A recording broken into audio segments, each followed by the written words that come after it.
افغاني ته چې غواړې نو ده خو زموږ په حساب باندې هغه دغه هم کښېنولی و هغه بله څه نومېږي هغه غزل چې وایي هغه انیانه سعید دا هم دوی کښېنولی وایي دا د افغانه دا زموږ نماینده ده وروره که موږ دغه شی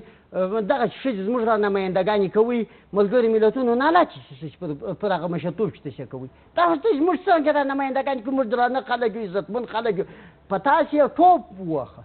موږ به ملګري وو جمهوریتیان مګر دغه طالبان چې راوغورځي نړیوال څوک یې داسې پسې واخیسته چا غوټې تړلې وې داسې پسې ولاړه څوک موږ داسې سره ځغاستل ټیټې پیچې کړو ګرد یې کړل وایي چې بیا دلته بیا ما لف جره کړې ده زما پر سر باندې یا پلارانه سعید را مشره کې د اروپا په پارلمان کې دې کښېنولي وروره لا دا نه فرهنګ و چې دا ناسته وي دا نه خبرې وي دغه عریضې چې دې هلته وړي وي دا عریضې زموږ نه دي موږ دا غوښتنې نه لرو وروره موږ نه ولې غوښتنې دي دا اشتباه کړه دا چې اوس بیا فوزیه کوفي تللی وه ما د ټول د فوزیه کوفي چې اوس ما سره دلته کښېنی دوه په دوه په اکونجک کې م سره کښېنی